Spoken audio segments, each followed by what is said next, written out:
It's time for Around the Ozarks Wake Up Weather, brought to you by Command Family Medicine, Heating and Air Paramedics, and Taylor Grubaugh Chevrolet. Here's your host, meteorologist Abby Dyer.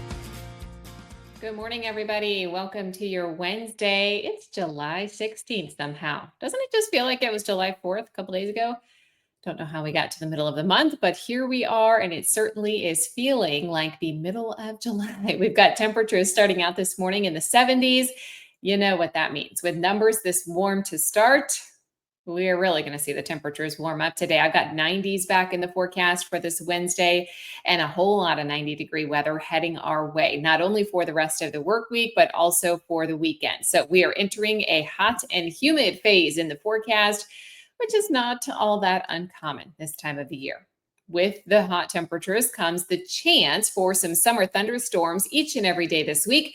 I know I sound like a broken record. We've been saying there's this opportunity for isolated storms every day, and that chance is going to exist in the forecast not only today, but also tomorrow and Friday and Saturday and Sunday. It's just this type of pattern that we're in.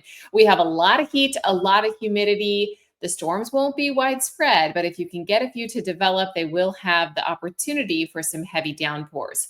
The heat turns up a little bit today. Yesterday, upper 80s for most in the Ozarks, and today we are seeing the numbers just turning the dial up a degree or two. That takes us to the low 90s. I've got 91 for the high temperature in Springfield today. I do have another opportunity for rain and storms, but the big story for storms today is going to be in our far northern portion of Missouri. That's where there's going to be some heavy thunderstorm activity. There's severe weather for the Chicago area, much of northern Illinois expecting severe weather today. So thankfully, we're not talking severe weather, but we are talking the opportunity for a few isolated showers and thunderstorms as the days go on. I expect that the rain and storms that we get have the opportunity for the locally heavy downpours and also some thunder and lightning.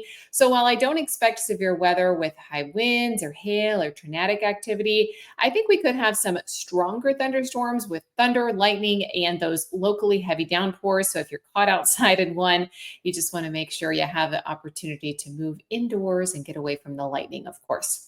Low to mid 90s are in the forecast, not just today, but lasting for the rest of the week. And I think mid 90s will be more common for Saturday and Sunday. If you're already thinking about the weekend, I know I am. We're talking about temperatures that will likely be closer to 95 for the high temps.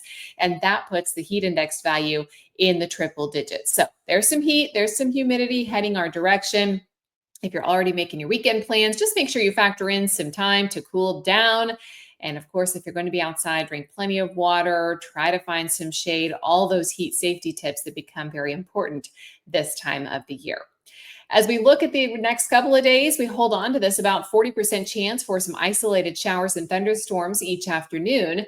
High temperatures, of course, if you get underneath one of the storms, your numbers are going to be a little bit cooler, limited to the mid 80s if you get an afternoon thunderstorm, but most will be in the low to mid 90s each and every day. And I'm expecting to hold on to that isolated storm chance through the entire weekend as well. Around the country, I told you about the heavy rain and the flash flooding with severe weather for portions of the Midwest and the northern and central plains.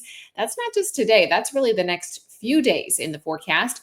We also have heavy rain and flash flooding for portions of the mid-Atlantic and the Appalachians today, and an increasing heat threat happening for much of the eastern U.S. through at least midweek. We're kind of on the fringe of that, but we'll have mid 90s ourselves for the weekend. So it's looking like July, really, across the country. Also, all eyes on the Gulf as some tropical development could bring more heavy rain there to come all the way through the weekend. So our friends down on the Gulf Coast, we're talking Louisiana, Mississippi, Florida Panhandle. That's where a whole lot of rain is possible as we head into the weekend forecast. So anybody with a trip coming up, you'll want to keep a close eye on that forecast for the Gulf. All right, it's time for the Around the Ozarks Wake Up Weather Brain Twister trivia question for the day. And I was talking heat safety yesterday. What is the safest way to cool down if you are feeling overheated? Options are A, taking a hot shower to relax, B, drinking ice cold water quickly, C, moving to a shaded or air-conditioned area and sipping cool water, or D, eating spicy food to induce sweating. It is not D, to eating the spicy food to induce sweating. Taking a shower, drinking the cold water, and of course, moving to shade all sound like good options. But the safest way of all those options to cool down is C, moving to a shaded or air conditioned area and sipping cool water. When your body is overheating, you don't want to do anything that would put it into shock.